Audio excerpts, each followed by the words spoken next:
اعوذ باللہ من الشیطان الرجیم بسم اللہ الرحمن الرحیم الحمد للہ الذی نور قلوب العارفین بنور معرفتہ واثبت فؤاد انبیائہ واولیائہ بقصص الانبیاء والمرسلین وأكمل إيمان المسلمين والمؤمنين بولاية علي أمير المؤمنين عليه السلام.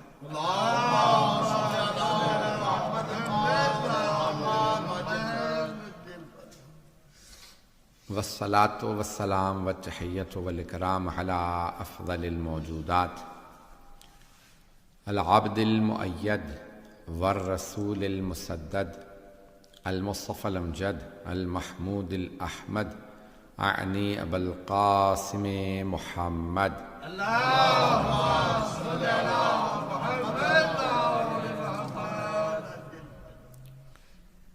وعلى روحه ونفسه وصهره ووسيه سيد الأتقياء والأصفياء مولى الموالي إمام المتقين علي بن أبي طالب اللهم صل على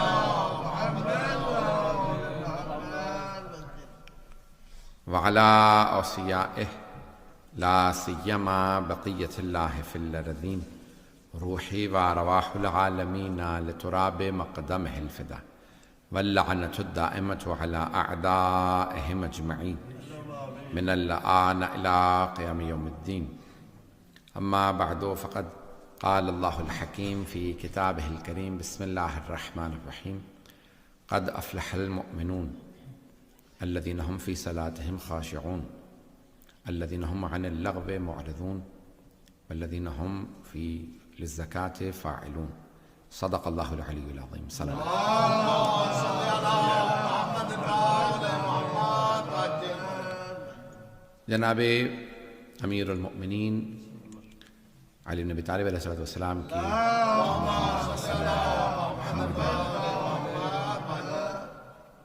سلسلہ مجالس ہیں، سلسلے کی دوسری مجلس ہے، اور میں نے جو موضوع لیا ہے، بلکہ آپ لوگوں نے جو موضوع دیا ہے کہ صفات مؤمنین، اور میں نے سورہ مؤمنون کی ابتدائی یہ چند آیات کی تلاوت کی تھی، اس کا شرف حاصل کیا، اسی کو عنوان قرار دیا. قد افلح المؤمنون، بے شک کہ مؤمن ہی فلاح پانے والے. بسم اللہ سید. فلاح کامیابی مؤمنین کے لیے ہے، اور سوائے مؤمن کے کسی کو کوئی کامیابی نہیں. اللہ نے کامیابی مؤمنین کے لیے لکھی ہے. اور لفظ فلاح قرآن کریم میں آیا، میں نے کل عرض کیا تھا فلاح و فوز کا فرق، کہ فوز بھی کامیابی ہے. عربی میں بہت سے الفاظ ہیں، نجح بھی کامیابی ہے، فوز بھی کامیابی ہے، فلاح بھی کامیابی ہے. قرآن کریم کے اندر یہ دو الفاظ زیادہ استعمال ہوئے ہیں. ہم نے کہا کہ زیارات میں بھی آیا ہے لفظ فوز، فَأَفُوزَ فَوْزًا عَظِيمًا، کہ ہم آپ کے ساتھ ہوتے تو ہم بھی کامیاب ہوتے، یعنی کربلا میں ہوتے. تو آج بھی جو کربلا کے ساتھ ہے وہی کامیاب ہے. تو جو ائمہ اہل بیت علیہ السلام کے ساتھ ہوگا اسی کے لیے کامیابی ہے، فوز بھی اسی کے لیے ہے، فلاح بھی اسی کے لیے. تو قرآن کریم کے اندر ایک اور لفظ آیا کہ ہم مفلحون، وہی فلاح پانے والے ہیں. تو مفلحون بھی مؤمنین ہی کے لیے آیا ہے. جگہ جگہ قرآن اٹھا کے دیکھیں گے تو یہ الفاظ استعمال ہوئے ہیں، اور ائمہ سے پوچھنا پڑے گا کہ کامیابی کن کے لیے ہے. تو میں نے کل جہاں پہ بات کو روکا تھا وہیں سے بات کو آگے بڑھاتے ہوئے کہ سرور کائنات صلی اللہ علیہ وآلہ وسلم نے فرمایا،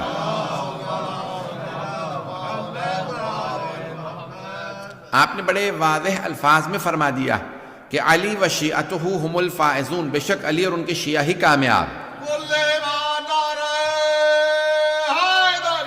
یا علی. تو جناب سرور کائنات، میں نے جہاں بات کو روکا تھا میں نے پھر اس کی توضیح تھوڑی سی کر دی تھی. اس کے بعد میں نے کہا تھا میں یہاں سے بات کو جاری رکھوں گا کہ پیغمبر اسلام نے جب فرمایا تو صحابہ کے مجمع میں فرمایا، اور صحابہ کے مجمع میں سرور کائنات نے فرمایا کہ علی و شیعتہ ہم الفائزون، بے شک کہ علی اور ان کے شیعہ ہی کامیاب ہیں. ایک طبقہ ایسا تھا صحابہ میں کہ جنہیں خود صحابہ آپس میں کہتے تھے یہ علی کے شیعہ ہیں. شیعہ کہا جاتا ہے پیروکار کو، شیعہ کہتے ہیں پیرو کو جو پیچھے چلنے والا ہو. تو کچھ ایسے تھے صحابہ رسول کے اندر بھی جن کو سرور کائنات کی حیات طیبہ میں بھی کہا جاتا تھا یہ علی کے شیعہ ہے. توجہ میرے ساتھ.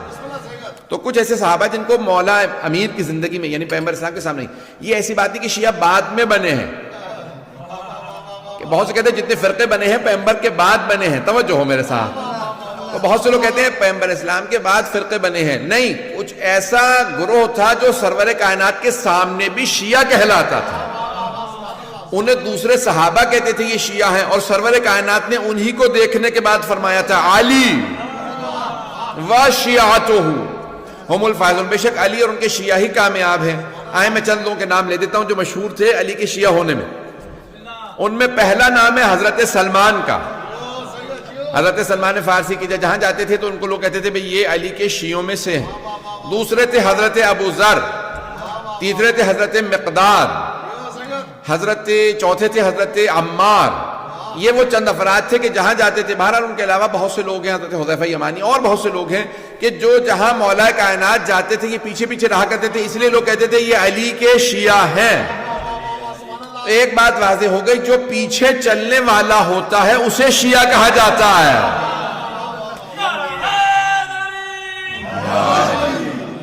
جو پیچھے چلتا ہے اسے شیعہ کہا جاتا ہے، جو آگے بڑھ بڑھ کے ٹوکے روکے اسے شیعہ نہیں کہا جاتا۔ اب کچھ اور نہ کہلوائیے گا، میں اشارہ کر کے آگے بڑھ رہا ہوں۔ تو عزیزان گرامی ایسے بھی تھے جو روکتے تھے۔ بہت سے افراد کو عادت ہوتی ہے امت کی اصلاح کرتے کرتے امام کی اصلاح کرنے لگتے ہیں۔ عزیزان گرامی ہر انسان کو اپنی اوقات معلوم ہونی چاہیے، میری اوقات کیا ہے، میری حیثیت کیا ہے۔ تو امام معصوم علیہ السلام کی کوئی اصلاح نہیں کر سکتا۔ عزیزان گرامی وہ امت کی اصلاح کے لیے توجہ تو ہے میرے ساتھ۔ میں نے آپ سے کل بھی عرض کیا تھا کہ میں پورا جو ہے زور دے رہا ہوتا ہوں آپ حضرات کو روزے کے پروانی کا، تو آج بھی میں کئی گھنٹے بول کے آیا ہوں ابھی بھی، اور ابھی بھی مطالب پیش کروں گا۔ تو عزیزان گرامی اب سرور کائنات صلی اللہ علیہ وسلم نے اشارہ کر کے کہا کہ یہ اور ان کے شیعہ، تو جناب امیر کی طرف اشارہ کیا، علی اور ان کے شیعہ، کامیابی علی کے شیعوں کے لیے ہے۔ تو مولا کائنات نے بھی اپنی ولادت میں بھی گواہی دی ہے کہ میں سورہ مومن کی تلاوت کی، اور اپنی شہادت پہ بھی کہا فزت ورب الکعبہ، بے شک کہ میں نے جہاں پہ بات کو رکا تھا، اپنے انشاءاللہ پورے بہت سے چہرے نئے نظر آ رہے ہیں انشاءاللہ تعالیٰ، جو جنہوں نے نہیں سنی گے تو بعد میں سن لیجئے گا، یہ میں مطالب کو پیش کروں گا۔ مومن کامیاب ہے، کسی بھی دور میں مومن کامیاب ہے۔ مومن وہ ہے جو اہل بیت کی ولایت کا ماننے والا۔ تو اب یہ مجھ سے کہا گیا تھا صفات مومنین، پہلی صفت یہ ہے کہ وہ اہل بیت کا ماننے والا ہو۔ اب سرور کائنات نے فرمایا یا علی، اور یہ کتاب ہے بحر المعارف، اس کی جلد نمبر ظاہراً 3 میں ہے یہ، تو بحر المعارف کی جلد نمبر 3 سے پیش کر رہا ہوں کہ یا علی مسلک فی امتی کا مسئلہ ہے سورۃ توحید یا سورۃ الاخلاص، یا علی آپ کی مثال میری امت میں سورہ اخلاص جیسی ہے۔ سورہ اخلاص تو سب کو معلوم ہے، بسم اللہ الرحمن الرحیم، قل هو اللہ احد اللہ الصمد لم یلد ولم یولد ولم یکن له کفوا احد، یہ سورہ اخلاص کہلاتا۔ حدیث میں ہے کہ یا علی آپ کی مثال میری امت میں سورہ اخلاص جیسی ہے۔ سورہ اخلاص کو جو ایک مرتبہ پڑھتا ہے اسے 1/3 قرآن ختم کرنے کا ثواب ملتا ہے، جو 2 دفعہ تلاوت کرتا ہے اسے 2/3 قرآن ختم کرنے کا ثواب ملتا ہے، جو 3 مرتبہ سورہ اخلاص کی تلاوت کرے اسے ختم قرآن کا ثواب ملتا ہے۔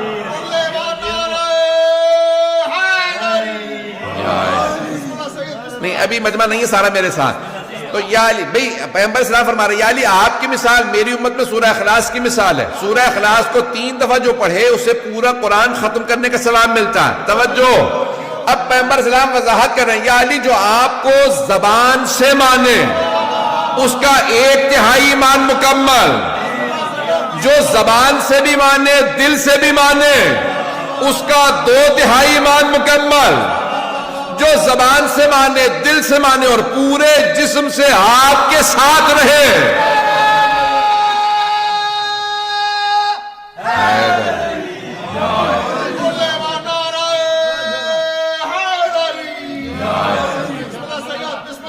وہی مستکمل الایمان ہے، اسی کا ایمان مکمل ہے۔ تو عزیزان گرامی مومن وہ ہے کہ جو صرف زبان سے نہ مانے، دل سے بھی مانے اور پورے بدن سے مولا کے پیچھے چلتا رہے، پوری طرح سے مولا کی پیروی کرے۔ تو مومن وہ ہے کہ جو ہر طرح سے اپنے آپ کو تسلیم سمجھے مولا کائنات کے سامنے۔ تو پہلی شرط ہے مومن کے لیے ایمان، اور صرف اللہ پہ نہیں، اس کے رسول پہ صرف ایمان کافی نہیں، قرآن پہ کافی نہیں، بلکہ ولایت علی پہ ایمان۔ ولایت محمد و آل محمد پہ ایمان، ولایت اہل بیت پہ ایمان. جو ایمان رکھتا ہے وہی مستکمل الایمان. عزیزان گرامی بہت سے ایسے تھے کہ جو صرف زبانی کلامی مانتے تھے. عزیزان گرامی زبانی کلامی ماننا کافی نہیں ہے. زبانی مان لینا کافی اگر ہوتا تو بہت سے ہم یعنی سارے مسلمان پھر ولایت علی کے معتقد ہیں. تو زبان سے کیونکہ سب کے سب مانتے ہیں کہ ہم اہل بیت کو مانتے ہیں. عزیزان گرامی یہ کہنا کافی نہیں ہے بلکہ دل سے ماننا بہت ضروری ہے. میں نے چند دن پہلے ایک جملہ پیش کیا تھا، بلکہ شاید یہ اس ماہ رمضان کی بات نہیں، کسی اور موقع پہ پیش کیا تھا. میں اس کو تھوڑا سا اشارہ کر کے آگے بڑھوں گا. توجہ ہے میرے ساتھ؟ عزیزان گرامی یہ میں جملہ پیش کر رہا ہوں دوبارہ. بہت سے افراد کہتے ہیں کہ نہیں ہم اہل بیت کو مانتے ہیں. آپ کیوں کہتے ہیں کہ صرف شیعہ اہل بیت کو مانتے ہیں؟ ہم کہتے ہیں کہ ہم اہل بیت کو مانتے ہیں تو وہ کہتے ہیں نہیں ہم بھی مانتے ہیں. اہل سنت بھی وہ کہتے ہیں ہم مانتے ہیں. عزیزان گرامی فرق کیا ہے ان کے ماننے میں ہمارے ماننے میں؟ مجھے معلوم ہے کہ بعض اہل سنت بھی آتے ہیں اور مجھے یہ پورا یقین ہے کہ میرے برادر اہل سنت سن رہے ہیں. تو اب یہ مجھے پورا یقین ہے کہ سن رہے ہیں. تو عزیزان گرامی فرق کیا ہے ان کے ماننے میں ہمارے ماننے میں؟ تو اب میں فرق کو پیش کر رہا ہوں. وہ کہتے ہیں ہم مانتے ہیں تو آپ بھی کہتے ہیں کہ صرف آپ مانتے ہیں یعنی اہل بیت کے ماننے والے صرف شیعہ ہیں. کیا فرق ہے ہمارے ماننے میں اور ان کے ماننے میں؟ میں ان کو ان کی زبان میں سمجھانا چاہتا ہوں. اگر کوئی کہے میں اللہ کو مانتا ہوں لیکن جتنے بت ہیں میں انہیں بھی مانتا ہوں،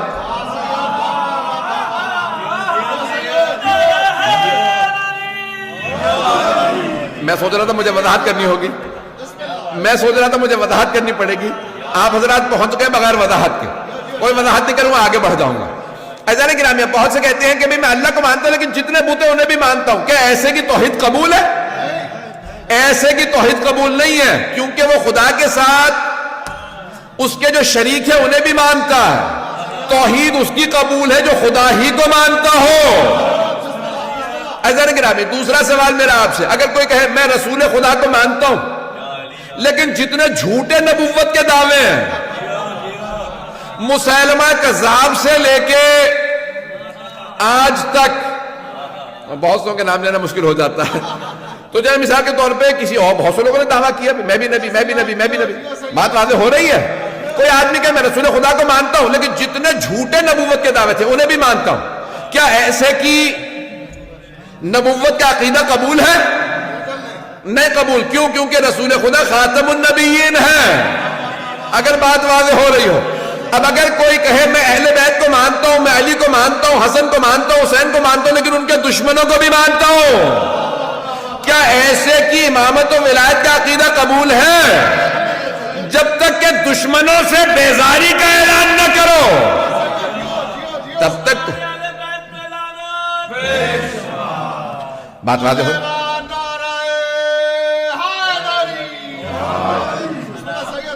عزیزان گرامی کامیاب وہ ہے کہ جو اہل بیت کو جب مان لے تو پھر دشمنوں کو نہ مانے. اور مشہور روایت ہے کہ کسی نے کہا مولا میں نے آپ کے چھٹے امام علیہ السلام سے کہا مولا میں نے آپ کے جد امیر المومنین کی شان میں 5 یا 6000 بیت کہے، اشعار کہے ہیں تو 2 بیت سے مل کے ایک شعر بنتا ہے. تو کہا میں نے 5 یا 6000، میرے سب ذہن میں 5000 ہے 6000 ہے، روایت میں ایک ہے دونوں نہیں ہے. تو اس نے کہا 5 یا 6000 میں نے بیت کہے. تو مولا نے کہا کہ اچھا تو یعنی ہمارے جد کو مانتا ہے؟ کہا ہاں مانتا ہوں. تو ان کی شان میں اتنے بیت ہیں. مولا نے کہا ان کے دشمنوں کے متعلق کیا خیال ہے؟ میں اپنے انداز سے پیش کر رہا ہوں. کہا انہیں بھی مانتا ہوں. مولا نے کہا کچھ بھی قبول نہیں ہے. تو کہا اچھا پھر؟ کہا ان کا انکار کر. کہا اچھا انکار کرتا ہوں. امام نے کہا ایک شعر کہے. اس نے ایک شعر کہا. مولا نے کہا یہ تیرا ایک شعر ان 5000 ابیات سے افضل ہے جب تو دشمنوں سے بیزاری کرے. بات پہنچ رہی ہے عزیزان گرامی؟ عزیزان گرامی یہ کافی نہیں ہے کہ ایک آدمی کہتے میں اہل بیت کو مانتا ہوں اور زبانی جمع خرچ جو ہے وہ فوراً لے کے احسان جتلانے لگے میں اہل بیت کو مانتا تو ہوں. عزیزان گرامی ماننے کے لیے ضروری یہ ہے کہ پہلے دشمنوں سے اعلان انسان بیزاری کرے. وَإِلَّا انسان کا عقیدہ ولایت و توحید یہ عقیدہ امامت قبول. میں بھی پڑھنے والا ہوں اگر چلتے رہیے گا. مجھے اندازہ ہے کہ آج نوحہ خان بھی کافی موجود ہے تو اس لیے جو ہے میں انشاءاللہ وقت پہ تمام کروں گا. کل بھی میں انشاءاللہ میں نے وقت پہ تمام کیا تھا تو چلتے رہیے گا میرے ساتھ. عزیزان گرامی آج بھی اگر کوئی عقیدہ امامت رکھتا ہو ولایت رکھتا ہو جب تک کہ دشمنوں سے اعلان بیزاری نہ کرے تب تک اس کا عقیدہ قبول نہیں. دوسری بات عقیدے کے اندر یہ انسان کے لیے بہت ضروری ہوتا ہے کہ انسان جس پہ اعتقاد رکھتا ہو یہ میرا امام ہے، یہ میرا مولا ہے، انسان اس سے کبھی بھی کوئی سمجھوتا نہیں کرتا، جو کہہ دیا وہ تسلیم ہے۔ امام جو ہے یعنی انسان یہ نہیں کہتا کہ یہ مانوں گا یہ نہیں مانوں گا، سمجھو ہو، یہ مانوں گا یہ نہیں مانوں گا۔ انسان کسی بھی چیز پہ کمپرومائز نہیں کرتا، سمجھوتا نہیں کرتا، جو کچھ امام نے کہہ دیا وہ قبول ہے، رد و قد نہ کرے، جو امام نے کہہ دیا اس کے سامنے تسلیم ہو۔ عزیزان گرامی، بہت سے افراد امام معصوم علیہ السلام کی حیات طیبہ میں موجود تھے لیکن ٹکرا گئے، کیوں؟ کیونکہ جہاں پہ انہوں نے کمپرومائز کیا، امام علیہ السلام نے کہا یہاں کمپرومائز نہیں ہے، ایک جملہ کہوں گا مجھے نہیں معلوم کتنے لوگ میرا ساتھ دیں گے، اور میں بالکل بھی سمجھوتا نہیں کرتا، آپ جانتے ہیں امامت کے معاملے کے اندر جتنے مرضی معاملات میرے خلاف بنتے چلے جائیں۔ عزیزان گرامی، امامت کا عقیدہ ایسا عقیدہ ہے کہ جس کے اندر انسان میں بالکل بھی کسی بھی طرح کا انسان نیوٹرل نہیں رہ سکتا، بے طرف نہیں رہ سکتا، یہ نہیں کہہ سکتا کہ میں امام کے ساتھ بھی ہوں اور کسی اور کے ساتھ بھی ہوں، یا امام کے ساتھ ہو یا نہیں ہو۔ امام علیہ السلام نے اجازت نہیں دی ہے، میں نے چند دن پہلے جو وعدہ کیا تھا میں اس کو ذرا مکمل کر دوں گا، آج میں نے وہاں پہ مکمل نہیں کیا تھا۔ عزیزان گرامی، مولا کے اگر آپ دیکھیں تو حکمیت کا معاملہ، حکمیت ذہنوں میں ہے نا، ایک ہوتا ہے قاضی، ایک ہوتا ہے حکم۔ حکم یعنی آربیٹریٹر، میں نے اسے نرس کیا تھا۔ جنگ ہوئی مولا کی صفین، اور معاویہ کے ساتھ جنگ ہوئی، اور اس کے بعد، اور نام میں جو ہے وہ لوگوں کی تاریخ ہے، میں کوئی ایسی بات نہیں کر رہا ہوں، تو اس لیے معاویہ کے ساتھ جنگ ہوئی، 1.5 سال سے زیادہ جنگ جاری رہی، اور جنگ جب ختم ہوئی تو کہاں پہ ختم ہوئی؟ حکمیت کے معاملے، کہ جہاں جناب مالک اشتر بلایا گیا ان کو، اور پھر آپ کی ہی جو فوج سے لوگ بغاوت کر گئے، جن کو خوارج کہا جاتا ہے، خوارج، انہوں نے کہا کہ ہم جو ہے وہ یہ جنگ نہیں کرتے، کیونکہ سامنے انہوں نے قرآن اٹھا لی ہے نیزوں پہ۔ آج بھی بہت سے افراد صرف قرآن قرآن قرآن دکھا رہے ہیں اور کہتے ہیں کہ میں اہل بیت کو نہیں مانتے۔ عزیزان گرامی، جہاں پہ بھی کوئی بغیر اہل بیت کے قرآن کو مانے گا وہ قرآن سے بھی گمراہ ہو جائے گا، کیونکہ رسول خدا فرما گئے یہ دونوں ایک دوسرے سے کبھی جدا نہیں ہوں گے، قرآن اور اہل بیت کبھی جدا نہیں ہے۔ عزیزان گرامی، انہوں نے کیا کہ آج ہمارے ہاں تشیع میں بھی میں نے دیکھا کہ بہت سے افراد یہ القاب چلا رہے ہیں کہ وہ جو ہے کہتے ہیں کہ نہیں ہم اہل القرآن ہیں، حدیث کو بھی نہیں مانتے، کسی چیز کو نہیں مانتے، صرف اور صرف قرآن۔ یاد رکھیے گا، جو صرف قرآن کی بات کرے گا وہ لازماً گمراہ ہو جائے گا، اور میں نے ایسے بہت سوں کو دیکھا کہ جو اہل بیت کے راستے کو چھوڑ گئے صرف اور صرف اس لیے کیونکہ وہ کہہ رہے تھے کہ نہیں ہمیں قرآن کافی ہے۔ چاہے آپ وہ شیعہ ہوں سنی ہوں، جب آپ کہیں گے قرآن کافی ہے تو پھر آپ لازماً گمراہ ہوں گے۔ مہاراج کیونکہ ٹی وی پہ جا رہی ہے، میں اس لیے بات تھوڑا سا کھول کے پیش کروں گا، چلیے گا میرے ساتھ، بہت معذرت کے ساتھ میں بات بہت زیادہ کھول رہا ہوں۔ عزیزان گرامی، اب یہ جناب امیر علیہ السلام کے سامنے ہوا معاملہ، انہوں نے قرآن اٹھایا، مولا نے کہا بھئی یہ قرآن لے لو، یہ جو دکھا رہے ہیں اس کا واسطہ دے رہے ہیں، جنگ جاری رکھو۔ کہا نہیں مولا وہ قرآن کا واسطہ دے رہا ہے۔ مولا نے کہا اگر وہ قرآن کو مانتا ہوتا تو میرے مقابلے میں کیوں آتا؟ اور مولا نے ایک جملہ فرمایا، کہا ھذا قرآن صامت وانا القرآن الناطق، یہ خاموش قرآن ہے، میں بولتا ہوا قرآن ہوں۔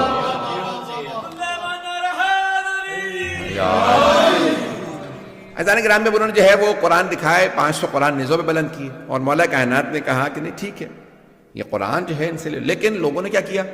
نہیں، مولا کی بات کو نہیں مانا، اور وہ قرآن کریم جو ہے وہ کہا کہ نہیں سامنے قرآن علی آپ معاذ اللہ قرآن کے مقابلے میں آ رہے ہیں، یہ جملہ کہا لوگوں، اور جملہ کہا میں دہراؤں گا استغفر اللہ ربی واتوب الیہ معاذ اللہ من ذالک، لیکن جملہ کہے بغیر میں نہیں رہ سکتا جو انہوں نے کہا تھا خوارج میں، اور میں پہلے سے توبہ کر رہا ہوں، لیکن وہ جملہ دہرانا اس لیے ضروری ہے تاکہ لوگوں کو اندازہ ہو کہ جو اہل بیت کو چھوڑ دیتے ہیں وہ کہاں تک چلے جاتے ہیں۔ اور انہوں نے جناب امیر کو مخاطب کر کے کہا یا علی اکفرت، یا علی آپ کافر ہو گئے۔ آج بہت سے لوگ کہتے تھے بھی شیعوں کو کافر کہہ رہے ہیں، ابے وہ ہمارے مولا کو بھی کافر کہہ رہے تھے، وہ کہہ رہے تھے یا علی اکفرت، یا علی آپ کافر ہو گئے، اپنے قرآن سامنے موجود ہے اور آپ نہیں مان رہے، یہ انہوں نے کہا۔ عزیزان گرامی، اب جناب امیر علیہ السلام نے اس وقت پھر جدائی اختیار کی، وہ لوگ الگ ہو گئے، اور انہوں نے خوارج نے مولا کے خلاف اعلان جنگ کر دیا۔ جب آپ کہہ رہے ہیں کہ یہ کافر ہیں تو وہ کیا کریں گے؟ کہا کہ ہم علی کے خلاف جہاد کریں گے۔ آپ نے کبھی زیارات پڑھی ہیں؟ آرام سے سن لیجیے گا، زیارت اس وقت میرے سامنے نظر نہیں آ رہی، زیارت میں آپ زیارت واسطہ جملہ پڑھتے ہیں کہ کن پہ لعنت ہو؟ جو امام حسین کے قتل میں آئے، جنہوں کے خلاف جاہدت الحسین. کبھی آپ نے غور کیا؟ جنہوں نے مولا حسین کے خلاف جہاد کیا ان پہ لعنت ہو. کون فرما رہے ہیں؟ چھٹے امام علیہ السلام. والذین جاہدت الحسین، جنہوں نے امام حسین کے خلاف جہاد کیا. کون؟ یعنی وہ یہ کہہ رہے تھے کہ جو ہم امام حسین کے خلاف لڑ رہے ہیں یہ جہاد ہے. جہاد عبادت ہے. نہیں ہے مجمع میرے ساتھ؟ جہاد عبادت ہے یا نہیں ہے؟ فروع دین میں چھٹے نمبر پہ جہاد ہے. پہلے ہے نماز، روزہ، حج، زکوٰۃ، خمس، جہاد. فروع دین میں واجب عبادت سمجھتے ہوئے قربتاً اللہ کی نیت سے کر سکتے ہیں. نماز اگر قربتاً اللہ نہ ہو تو قبول نہیں. روزہ قربتاً اللہ نہ ہو قبول نہیں. حج قربتاً اللہ نہ ہو قبول نہیں. خمس و زکوٰۃ قربتاً اللہ نہ ہو قبول. جہاد قربتاً اللہ نہ ہو قبول نہیں. پتہ نہیں مجمع ہے یا نہیں؟ اب وہ کہہ رہے تھے ہم جہاد کر رہے ہیں. جہاد کا مطلب ہوتا ہے یعنی ہم اللہ کی خاطر لڑنے آئے ہیں. پتہ نہیں لوگ ہیں یا نہیں؟ جو لوگ اہل بیت کو چھوڑ دیں، صرف قرآن قرآن قرآن کریں، وہ اہل بیت کے خلاف لڑیں گے اور سمجھیں گے جہاد ہو رہا ہے. چھٹے امام فرماتے ہیں جو حسین کے خلاف لڑے اور کہے یہ جہاد ہے اس پہ لعنت ہو. پتہ نہیں مجمع ہے یا نہیں ہے؟ بات پہنچ رہی ہے؟ یہ آج داعش کو دیکھ کے تعجب نہ کریں. آج طالبان کو یہ جو کہتے ہیں کہ جا کے حرم گرا دیں گے، عزیزان گرامی یہ نیا موضوع نہیں ہے. میں تلخ باتیں کہہ رہا ہوں معذرت کے ساتھ. عزیزان گرامی آج بھی اگر ایسے ہوں کہ کہیں کہ ہمیں قرآن کافی ہے، وہ لازماً گمراہ ہوں گے، وہ لازماً اہل بیت کے مقابلے میں آ جائیں. اور انہوں نے کیا کیا جناب امیر کے خلاف؟ میں نے کل فضائل سنایا تھا، لیکن آج بھی میں جو فضائل پیش کر رہا ہوں تھوڑی سی مختلف اینگل سے پیش کر رہا ہوں. جناب امیر کے خلاف انہوں نے بغاوت کا اعلان کر دیا اور نعرہ کیا بلند کیا؟ ان الحکم الا للہ. قرآن کی آیت، سورہ یوسف سے آیت لی اور کہا ان الحکم الا للہ. حکم، حاکم، حکومت کا حق صرف اللہ کو. یعنی کیا مطلب؟ علی ہمیں حاکم قبول نہیں. مولا سے کہا مولا وہ قرآن کی آیت پیش کر رہے ہیں آپ کے خلاف. ایسے سے بھی لوگ تھے بیچارے کہ مولا سے سوال کا جواب دینے آ رہے ہیں، مولا وہ آیت پڑھ رہے ہیں. تو مولا نے کیا فرمایا؟ کلمۃ حق یراد بہا الباطل. کلمہ حق بلند کر رہے ہیں لیکن مراد باطل لے رہے ہیں. قرآن حق ہے. پھر مولا نے فرمایا کہا کہ حکومت لابد من امیر، اللہ خود حکومت کرنے نہیں آئے گا، ایک انسان ہی حکومت کرے گا. چاہے تم اللہ عادل، اما عادل اما فاسق، چاہے عادل کی حکومت ہو چاہے فاسق کی حکومت ہو. تم علی جیسے عادل کے نہیں مانو گے تو پھر معاویہ سے کسی اور آدمی کے مانو گے. عزیزان گرامی جناب امیر علیہ السلام نے وہاں پہ سٹینڈ لیا اور پھر آپ نے فرمایا یہ ایک ایسا فتنہ ہے جو میرے بعد بھی کوئی اس کے خلاف قیام نہیں کر سکے گا، میں ان کے خلاف قیام کروں گا. اور آپ نے قیام کیا اور آپ نے کہا کہ بھئی لشکر کشی کرو، ہم ان کا مقابلہ کریں گے. تھوڑی سی میں جنگ کو پیش کروں گا جناب امیر علیہ السلام کی. شاید تھوڑا سا ماحول بدل جائے کیونکہ میں تلخ و سخت باتیں کہہ رہا ہوں. یہ ہر دور میں انفارچونیٹلی افسوس کے ساتھ کہنا پڑتا ہے، یہ ہر دور میں ایسا آپ کو مل جائے گا کہ ایسے لوگ آج بھی، داعش دیکھ لیں، ایسے بہت سے لوگ ہیں جو بغاوت کریں گے اور آخری زمانے میں بھی ایسا ہوگا. بعد میں امام خلاف بھی بہت سے کلمہ گو ہوں گے اور وہ یہ کہیں گے کہ ہم جہاد کر رہے ہیں. معاذ اللہ آج یہ لوگ مسجدوں میں امام بارگاہوں کے اندر آ کے بم رکھتے ہیں اور کہتے ہیں ہم جہاد کر رہے ہیں. اور چھٹے امام فرما گئے کہ ایسے جہاد کرنے والوں پہ بھی لعنت ہو. آئیں ذرا چلیے گا میرے ساتھ عزیزان گرامی. زیادہ تلخ تو نہیں ہو رہا ہوں، 5 سے 10 منٹ کی زحمت دوں گا. عزیزان گرامی مولا کائنات نے ایک مرتبہ ان کے خلاف جنگ کا اعلان کیا. اس کو جنگ کو کہا جاتا ہے نہروان. اور مولا کے چاہنے والے تھے حضرت عبداللہ ابن خباب ابن ارت. میں نے کسی مقام پہ بیان کیا تھا، یہاں نہیں پڑھا کبھی بھی بلکہ زیارات پہ ہی پڑھا.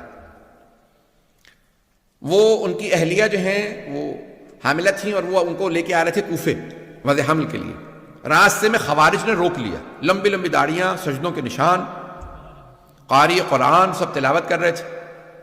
اتنے مقدس ظاہری طور پہ کہ ان میں سے ایک آدمی نے کھجور زمین سے اٹھا لیا کہ گرا ہوا کھجور ہے، منہ میں رکھا. دوسرے نے کہا تمہیں پتا ہے یہ باغ کس کا ہے؟ کہا نہیں.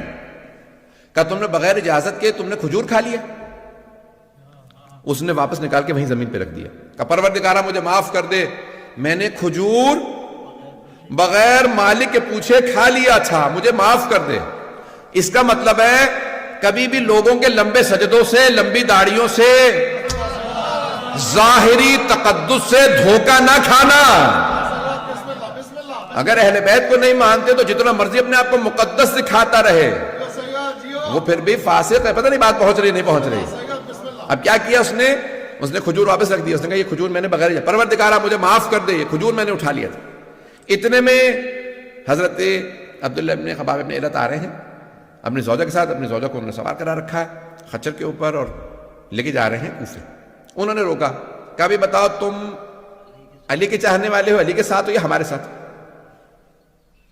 اور اس نے کہا کہ نہیں، میں علی کے ساتھ نہیں ہوں۔ حضرت وہ شان چاہنے والے تھے۔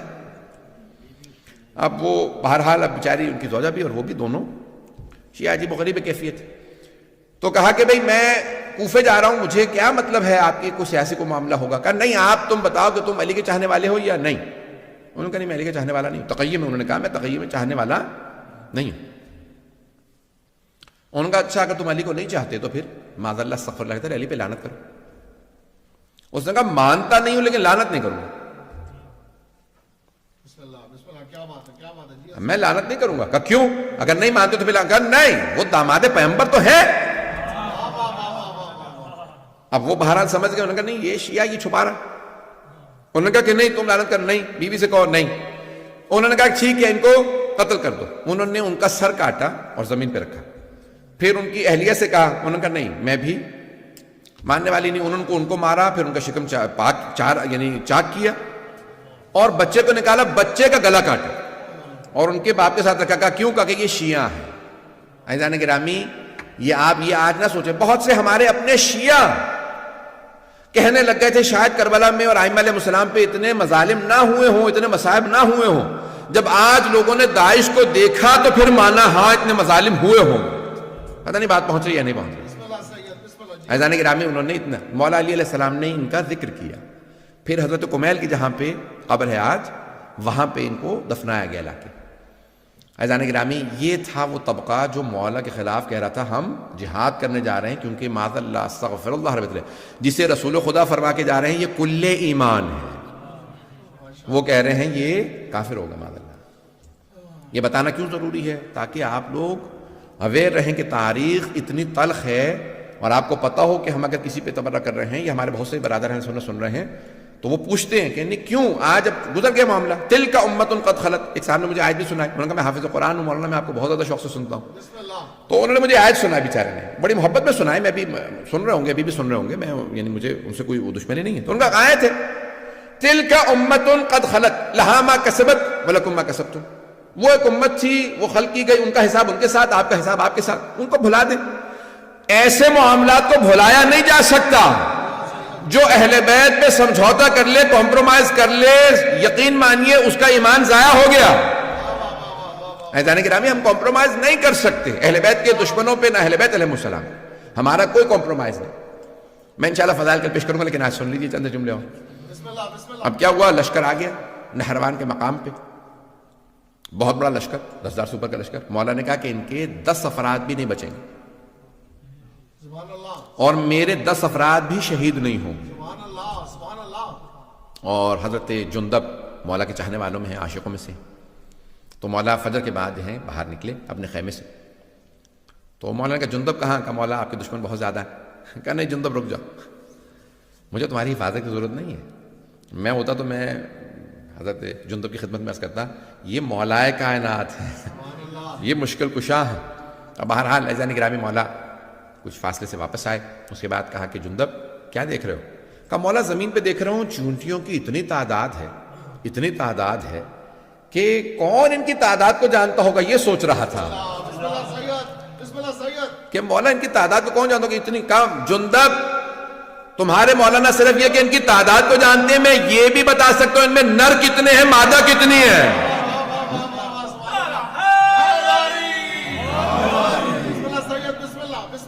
معذرت کے ساتھ کئی مرتبہ چیزیں ہو جاتی تو انسان کا موڈ ویسا بنتا ہے، اس حساب سے انسان پیش کرتا مطالب کو۔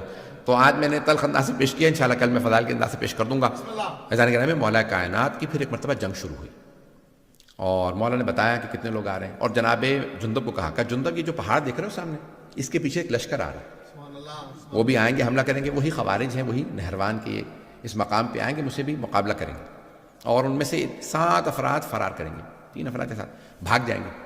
انہی میں سے فرار کرنے والوں میں سے ایک کا نام تھا عبد الرحمن ابن ملجم، جس کو یعنی ہمارے ہاں کہا جاتا ہے کہ جس قدر یعنی سب سے شقی القلب کہا ہے رسول خدا نے اس آدمی کے لیے، کہ کربلا میں بھی آنے والوں سے زیادہ پتھر دل انسان یہ ہے، شمر سے زیادہ ملعون ابن ملجم، اور کہا جاتا ہے کہ اس کا نام لے کر کے جتنی ہو سکے لعنت کرنا اس کا بے انتہا سوال۔ تو عبد الرحمن ابن ملجم، میں اس کی بھی تھوڑا سا تاریخ پڑھنا چاہ رہا تھا لیکن اب شاید آج پیش نہ کروں۔ مجھے اندازہ ہے کہ بہت سی باتیں میں نے تلخ کہیں اور میں کہوں گا آئندہ بھی 3 مجالس کے اندر۔ عزیزان گرامی، مولا نے پھر جنگ کی، اور مولا جو ہیں وہ عام طور سے زمین پہ کھڑے ہو کے جنگ کرتے تھے، جو آئے مقابلہ کرے، جو مارا جائے مارا جائے، جو بھاگ جائے بھاگ جائے۔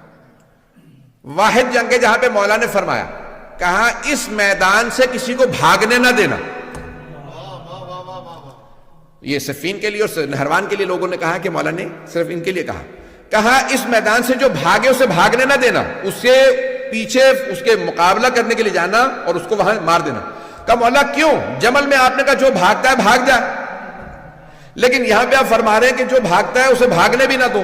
کہا جمل میں لوگ ماں کا نام سن کے دھوکہ کھا کے آ گئے تھے، پتہ نہیں لوگ ہیں یا نہیں ہیں، سوچ رہے تھے شاید ماں صحیح ہو اس لیے دھوکہ کھا کے آئے تھے، انہیں نہیں پتا علی حق ہے، پتہ نہیں مجمع ہے یا نہیں۔ کہ اس لیے میں نے وہاں پہ کہا تھا جو بھاگے بھاگنے دو، دھوکہ کھا کے آئے۔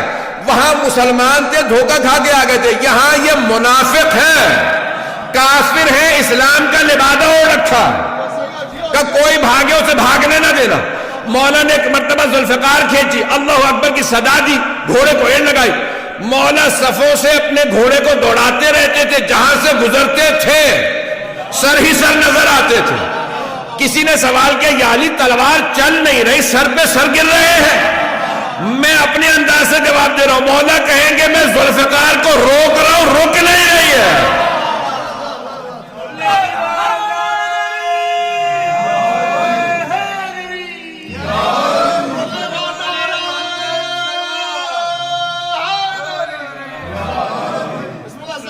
فضائل انشاءاللہ کل۔ عزیزان گرامی، آج مطالب جو پیش کرنا تھا میں نے کر دی، بس ایک سن لیجئے۔ مولا نے وہاں پہ مقابلہ کیا اور بھاگنے میں صرف چند افراد ہی کامیاب ہوئے، باقی سب کو مار دیا۔ مولا نے کہا کیوں؟ یہ ایسا فتنہ ہے، یہ جہاں جائیں گے کفر پھیلائیں گے۔ اگر وہ چند افراد بھی جو بچے تھے، آج اگر آپ کو داعش نظر آ رہے ہیں تو سمجھ لیں انہی کی تبلیغ کا اثر ہے۔ بات پہنچ گئی ہے عزیزان گرامی، بکلیئر ہوئی ہے۔ یہ جو بھی اہل بیت کے خلاف خروج کرتا ہے، چاہے کسی دور میں کرے، وہ کہتا ہے میں جا کے جنت البقیع ڈھاؤں گا، میں سامرہ پہ حملہ کروں گا، یہ جو بھی ہے اس کا مطلب ہے یہ خارجی ہے، یہ خروج کر رہا ہے امام کے خلاف۔ اور خوارج ہمارے تمام علماء نے کہا کہ وہ نجس ہیں، عین نجس، اخبث و انجس ہیں، نجس جانوروں سے بھی زیادہ۔ اس سے زیادہ کھل کے تو نہیں پڑھ سکتا ممبر سے۔ تو جو اہل بیت کے عزیزان گرامی، اب سن لیجیے عبد الرحمن ابن ملجم کون ہے۔ اگر چاہیں تو آج پڑھ لوں، نہیں تو چھوڑ دوں، بسم اللہ بسم اللہ سید بسم اللہ ہے ٹائم تھوڑا پڑھ دوں آج یا کل مکمل کروں؟ عبد الرحمن ابن ملجم ملعون کا سن لیجیے پھر آج۔ مولا کا ایک گورنر تھا یمن کا، مولا کو بہت پسند تھا، اسے معزول نہیں کیا، بہت سے لوگوں کو بس سب کو معزول کر دیا، اور اسے کہا کہ بھی تم اپنے جیسے 10 افراد کو بھیجو جن کی میں تربیت کروں، جو پھر یمن کو چلائیں نظام۔ سنیں گے نا؟ بسم اللہ سید۔ اس نے 10 افراد بھیج دیے، اس نے 100 افراد کا انتخاب کیا، 100 افراد میں سے پھر 40 کو چنا، ان میں سے جو سب سے اچھے 10 افراد تھے انہیں کوفے بھیجا، کہا تم جاؤ جا کے علی بن ابی طالب سے تربیت لے کے آؤ۔ مولا مسند بچھا کے بیٹھے، 10 افراد آئے، مولا نے پہلے کا پوچھا نام بتاؤ، بلدیت، سب کو تعارف ہو رہا ہے، سب کو بتا رہے ہیں کون کون ہیں یہ لوگ، دوسرا تیسرا چوتھا، چھٹے آدمی سے پوچھا بھائی تمہارا نام کیا؟ اس نے کہا عبد الرحمن، عربی میں اس نے جواب دیا انا عبد الرحمن، میں عبد الرحمن۔ مولا نے اس کو دیکھا اور کہا انا للہ و انا الیہ راجعون۔ اس نے فوراً پلٹ کے پوچھا آپ نے کلمہ استرجاع کیوں پڑھا؟ مولانا نے کہا تیرے باپ کا نام کیا؟ اس نے کہا انا ابن ملجم، میں ملجم کا بیٹا۔ تو مولانا نے کہا انا للہ و انا الیہ راجعون، کلمہ استرجاع دوبارہ پڑھا۔ اس نے کہا کیا بات ہے، کیا میں مرنے والا ہوں؟ مولانا نے کہا مرادی انتا، تو مرادی ہے؟ عبد الرحمن ابن ملجم مرادی قبیلے سے تھا، مراد۔ اس نے کہا کہ ہاں۔ مولانا نے پھر کہا انا للہ و انا الیہ راجعون۔ کہا کیا بات ہے، آپ بار بار کلمہ استرجاع کیوں پڑھ رہے ہیں؟ کیا میں مرنے والا ہوں؟ مولانا نے کہا نہیں، تو میرا قاتل ہے۔ اس نے کہا قاتل نہیں، میں تو آپ کا چاہنے والا ہوں۔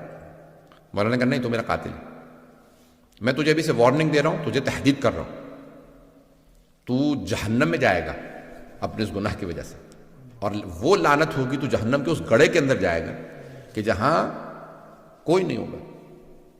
اس نے کہا نہیں، کیسے ہو سکتا ہے میں آپ کو مار دوں؟ مولانا نے کہا میں تجھے بتا رہا ہوں ابھی، تو قاتل ہے میرا۔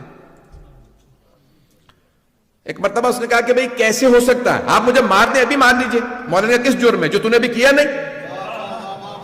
اسلام میں جرم سے پہلے سزا نہیں ہے، جرم کے بعد سزا ملتی ہے۔ تو نے بھی جرم نہیں کیا، لیکن میں تجھے ابھی سے وارننگ دے رہا ہوں۔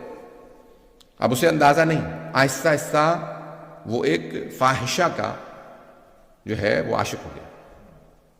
اب ممبر کے قابل نہیں کہ میں بیان کر سکوں۔ اس کا نام قطام تھا، ہمارے ہاں بھی کہا جاتا ہے نا، گالی دینی ہوتی ہے تو قطامہ کہتے ہیں، یہ اس کا نام تھا۔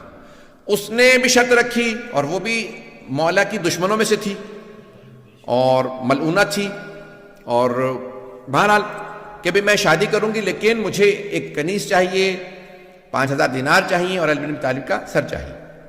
الوقائع والحوادث میں اس روایت کو لکھا۔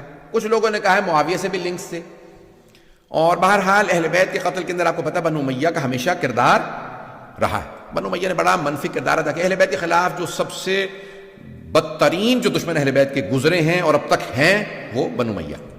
اب وقت تمام ہو گیا، میں تفصیل میں نہیں جا سکتا۔ اور پھر اس نے کہا کہ نہیں میں ایسا نہیں کر سکتا، اور پھر آہستہ آہستہ کہا کہ ٹھیک ہے میں ایسا کروں گا۔ اور کیا کیا اس نے، یہ گیا خانہ کعبہ میں، غلاف خانہ کعبہ پکڑ کے اس نے قسم کھائی کہ میں علی کا قتل کروں گا۔ آج آپ دیکھتے ہیں بہت سے کہ یہ اپنے آپ کو کہتے ہیں خادم الحرمین شریفین، پتہ نہیں لوگ ہیں یا نہیں۔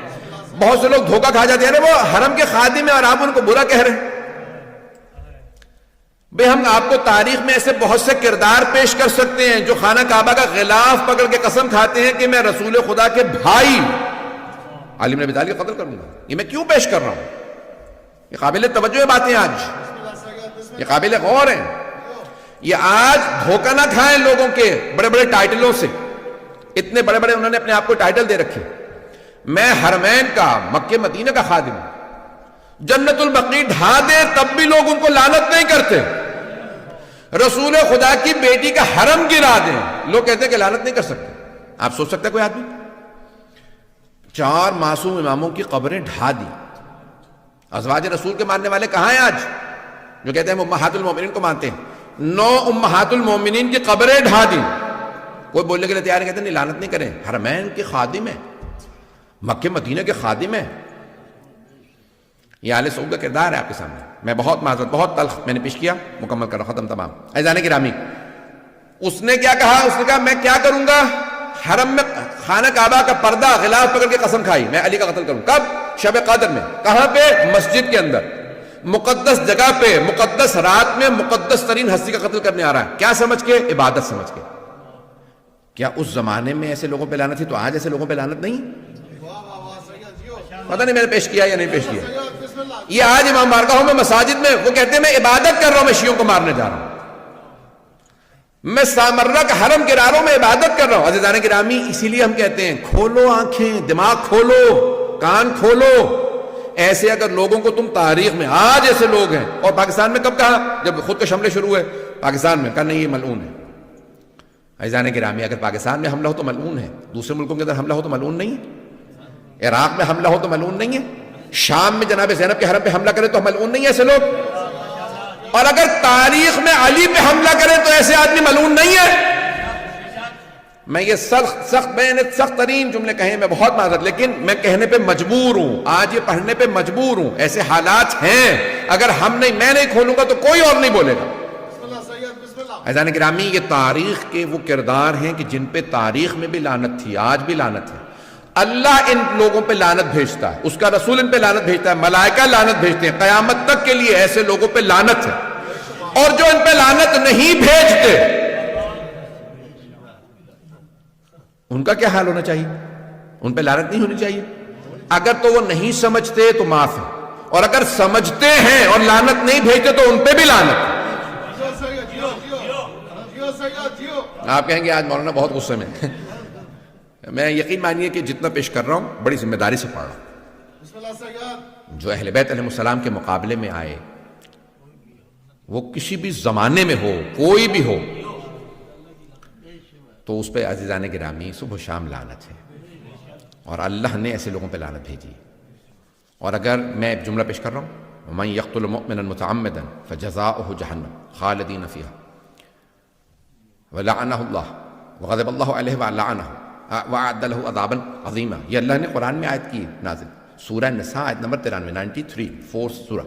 اللہ کہتا ہے جو کسی مؤمن کو جانتے بوجھتے ہوئے عمدن قتل کر دے تو اس کی سزا یہ ہے وہ جہنم میں جائے گا، اللہ اس پہ ناراض ہوگا، اللہ اس پہ لعنت کرے گا اور اس کو ہمیشہ عذاب میں رکھے گا۔ عام مومن کو مار دے تو اللہ فرما رہا ہے جہنم میں جائے گا، اور اگر کوئی امیر المؤمنین کا قاتل ہو۔ آج مسلمان کہتے ہیں نہیں سوچنا پڑے گا، لعنت کر سکتے ہیں نہیں، قرآن کی آیت کو تو نہ انکار کرو۔ میں نے تمام کر دیا، مختصر سے مصائب سن لیجیے، میں نے کہاں پہ روکا تھا، آئیں ذرا میرے ساتھ چلیے گا۔ جہاں میں نے کل بات کو روکا تھا مصائب کو، وہیں سے مصائب کو جاری رکھوں گا۔ امیر المؤمنین، اگر کبھی لوگوں نے جناب سیدہ کے در پہ آگ نہ لگائی ہوتی تو پھر کربلا کے خیمے کوئی جلانے نہ آتا۔ یہ کربلا کے خیمے کس نے جلائے ہیں؟ انہی لوگوں نے کہ جو مانتے تھے سیدہ کے در کو جلایا جا سکتا ہے۔ اور اگر جناب امیر کی گردن پہ کوئی ضربت نہ چلاتا، سر پہ ضربت نہ لگی ہوتی، آج صبح آپ نے دیکھی ہوں گی نا کوفے کی مسجد سے اذانیں نشر کی جا رہی تھی۔ آج تو بڑی روشنی ہے، سب لوگوں نے کہا لائٹیں بجھا دو، یہ چراغ بجھا دو، علی کی بیٹیوں کو پرسہ دینا ہے۔ دنیا کا اصول ہے، بیٹے بیٹیوں کے گھر جاتے ہیں، کہتے ہیں ارے آپ کے بابا دنیا سے چلے گئے، آئیں ذرا جناب امیر کے بیٹے بیٹیوں کو پرسہ دیں، ہاتھ باندھ کے کہیے گا بیبیو ہم آپ کو پرسہ دینے آئے ہیں، کیونکہ ہم اس لائق نہیں کہ پرسہ دے سکیں، لیکن آج ہمیں پرسہ دینا ہے، کوئی رونے میں بخل نہ کرے، میں آپ کو بس 5 منٹ کی زحمت دوں گا، کسی کوئی آنکھ ایسی نہ ہو۔ آج مولا کائنات گھر سے چلے ہیں، ایک مرتبہ مولا کائنات میں آج پیش کرنا چاہتا ہوں، میں نے کل پیش کیا تھا، مولا کو بیٹیوں سے بڑی محبت تھی، بیٹیوں کو مولا نے بلا لیا، جب بیٹیاں آ گئی نا ہر روز، جیسے آپ جانتے ہیں نا پانی زندگی کے لیے بہت ضروری ہوتا ہے، جناب زینب ام کلثوم کے لیے اپنے بابا کو دیکھنا ایسا تھا جیسے آب حیات ہوتا ہے۔ بیویاں اپنے بابا کو دیکھتی، ہمارے بابا آ گئے ہیں، بابا آپ یہاں پہ بیٹھ جائیے، بابا میں آپ کے لیے کھانا لگا دیتی ہوں، بابا میں نے آپ کے لیے اپنے ہاتھوں سے روٹی بنائی تھی۔ اور مولا بھی اپنی بیٹیوں سے بڑی محبت کرتے تھے۔ بس بھئی کل رات تھی 19ویں کی عجیب و غریب رات تھی، ایک مرتبہ مولا کائنات کو ایک بیٹی نے کہا، ہر رات ایک بیٹا بیٹی دعوت کرتا، پہلے دن مولا حسن نے کہا بابا آج میرے ساتھ افطار کر لیجئے، دوسرے دن مولا حسین نے کہا بابا جان میرے پاس افطار کر لیجئے، ہر روز کوئی نہ کوئی بیٹا یا بیٹی کہہ دیتا۔ آج ایک دن جناب ام کلثوم نے کہا بابا جان اگر میرے پاس افطار کر لیجئے، ہاں بیٹی میں آپ کے پاس افطار کروں گا۔ اب اگر بیٹی کوئی ایسی ہونا کہ جناب ام کلثوم جیسی، بابا جان میں آپ کے لیے خود اپنے ہاتھ سے روٹی بناؤں گی، روٹی کا اہتمام کیا، بی بی نے ساتھ میں دودھ یا دہی رکھ دیا، سرکہ رکھا، جیسے کھانا رکھا کہا بیٹی آپ جانتی ہیں نا آپ کے بابا کبھی 3 چیزوں سے افطار نہیں کرتے، میں 2 سے زیادہ کھانے استعمال نہیں کرتا۔ ایک مرتبہ جناب ام کلثوم نے سرکہ ہٹانا چاہا، کہا نہیں بیٹی یہ دہی ہے، یہ جو دودھ ہے یہ ہٹا لیجئے، میں خشک روٹی سرکے کے اندر رکھ کے کھا لوں گا۔ ایک مرتبہ جناب امیر نے پہلا لقمہ لیا، دوسرا لقمہ کیا، کہا بیٹی بس بہت ہے، کہا بابا جان کیا بات ہے آپ کھانا افطار کیوں نہیں کر رہے؟ کہا بیٹی میں خدا کی بارگاہ میں خالی پیٹ جانا چاہتا ہوں، شاید مولا کو پتا ہے میرے بیٹے پیاسے بھوکے ذبح کیے جائیں گے، کہ میں خدا کی بارگاہ میں خالی پیٹ جانا چاہتا ہوں، اجرکم اللہ، خالی پیٹ جانا چاہتا ہوں۔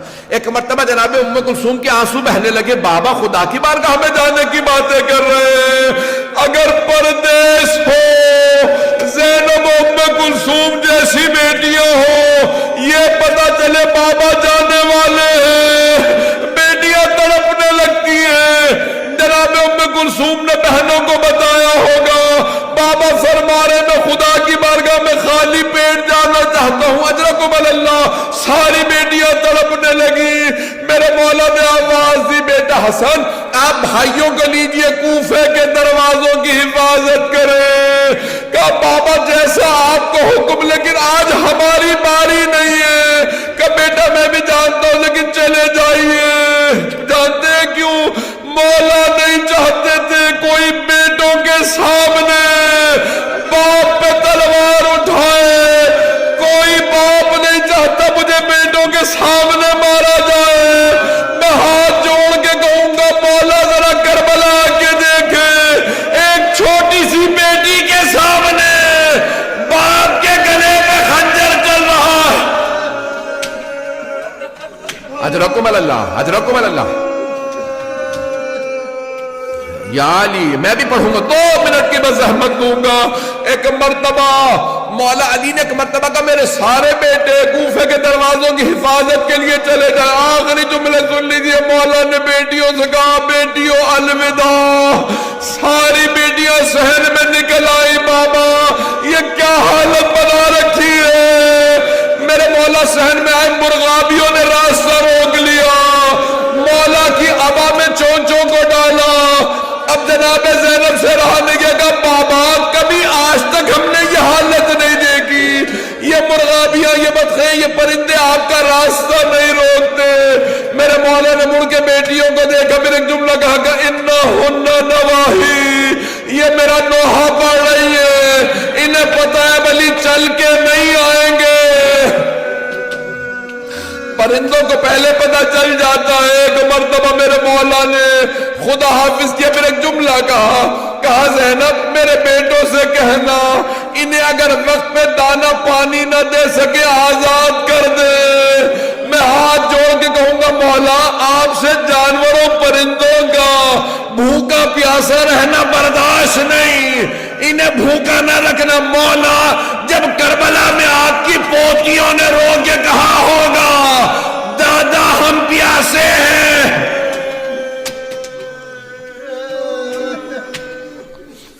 اجرکم اللہ اجرکم اللہ. بس بھئی مجھ میں طاقت نہیں ہے پڑھنے کی. بس بھئی 1 سے 2 منٹ کی زحمت دوں گا. بس بھئی آخری جملے سن لیجئے. میرے مولا چلے آئے اور آنے کے بعد گلدستہ اذان میں مولا نے خود اذان دی. کہا اللہ اکبر. بیٹیوں کے کانوں میں آواز آئی. ایک بیٹی نے رو کے کہا بابا کی آواز میں کتنا درد ہے. بیٹیاں رونے لگی. وہاں بیٹوں نے اذان سنی. کسی نے کہا بابا خود اذان دے رہے. کہا ہاں. مولا حسن نے کہا ایک مرتبہ مولا نے اذان دی گلدستہ اذان میں مینارے میں آخری جملے میرے مولا اترے. ایک مرتبہ میں مینار سے اترے. آئے دیکھا کہ ایک آدمی الٹا سو رہا ہے. امام نے کہا ابن ملجم میں اپنے کام سے جا رہا ہوں تو اپنے کام سے اٹھ. ایک مرتبہ مولا محراب میں گئے. نافلہ فجر شروع کی. اللہ اکبر. مولا نے نماز شروع کی. ابن ملجم ملعون نے تلوار زہر میں بجھا رکھی تھی. تلوار نکالی. ہاتھ کانپنے لگے. شیر خدا کا روپ تھا. گردن پہ مارنا چاہتا تھا. سر میں تلوار لگی. میرے مولا کا سر شگافتہ ہوا. ایک مرتبہ بیٹھے. کہا بسم اللہ و باللہ وعلا ملت رسول اللہ فزتو برب الکعبہ. بیٹیاں تڑپنے لگی. بیٹے رونے لگے. کہا سب چلو مسجد میں بابا کو ضربت لگی ہے. جانتے ہیں کیسے پتہ چلا؟ جناب جبرائیل چلے مرثیہ پڑھنے لگے. تحدمت واللہ ارکان الہدی قتل ابن ام المصطفیٰ قتل علی المرتضی قتلہ اشکل اشکیہ. ہائے آج اللہ کے دین کے سارے ارکان تباہ ہو گئے. ارے محمد مصطفیٰ کا بھائی مارا گیا. علی مرتضی مارے گئے. اشکل اشقیہ نے انہیں مار دیا. بس میں زیارت برآمد ہونے والی ہے. آخری جملہ سن لیجئے. میں آگے نہیں پڑھوں گا کل جاری رکھوں گا. میرے مولا نے ایک مرتبہ بیٹوں کو دیکھا. خدا کی قسم علی کی آنکھوں میں کوئی آنسو نہیں تھا. میرے مولا دلیر تھے. کوئی نہیں روئے. بیٹوں کو روتا دیکھا. کہا میرے شیروں رونا بند کر دو. ایسے مصائب آتے رہتے ہیں. کہا بیٹا حسن آپ نماز مکمل کیجئے. لیکن ایک مرتبہ بیٹوں نے اٹھایا گھر لے چلے. میرے مولا نے کہا حسن مجھے زمین پہ کھڑا کر دو. میں زینب کے سامنے بیٹوں کے ہاتھوں پہ نہیں جانا چاہتا. میری بیٹیاں نہ سوچے بابا کو تکلیف ہے. اب تک مولا نہیں روئے، لیکن جیسے ہی دروازہ کھلا سامنے دیکھا مولا کی بیٹیاں ماتم کر رہی ہیں.